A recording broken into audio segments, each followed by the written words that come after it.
Last Tuesday எங்கள் சின்ன பொண்ணோட ஸ்கூலில் மியூசிக் கிளாஸ் ஷோ இருந்துச்சு. அவளும் அதில் பார்ட்டிசிபேட் பண்ணியிருக்கா. ஆனால் அதே நேரத்தில் என்னோட பெரிய பொண்ணுக்கு ஃபீவரு. வீட்லேயும் நம்ம தனியாக விட்டுட்டு வர முடியாது. ஒரு அம்மாவாக இருக்கும்போது இப்படிப்பட்ட சுச்சுவேஷன் கொஞ்சம் நமக்கு டிஃபிகல்ட் தான். ஒரு குழந்தைய பார்த்துக்கணும், அதே சமயத்தில் இன்னொரு குழந்தையோட ஸ்பெஷல் மூமெண்ட்டையும் நம்ம மிஸ் பண்ணக்கூடாது.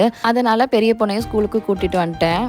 நான் ஸ்கூலுக்கு நடந்து போயிட்டு இருக்கும்போது அங்கேயும் ஒரு விஷயம் என்ன ரொம்ப கவனிக்க வச்சது என்னன்னா, புருனேல வாழும்போது நம்ம கவனிக்காமலே பழகி போன சில விஷயங்கள்லாம் இருக்கு. அதுல முக்கியமான விஷயம் என்னன்னு பார்த்தீங்கன்னா, அந்த அமைதியான சூழல் தான். புருனேல நீங்க அதிகமா ஹாரன் சவுண்டை கேட்கவே முடியாது. இங்க ஹாரன் சவுண்டை சத்தத்துக்காக பயன்படுத்தாம அவங்களோட ஒரு அவசர சுச்சுவேஷனுக்கும் ஆக்சிடென்ட் அவாய்ட் பண்ண வார்னிங் கொடுக்கறதுக்காக மட்டும்தான் இங்க யூஸ் பண்ணுவாங்க.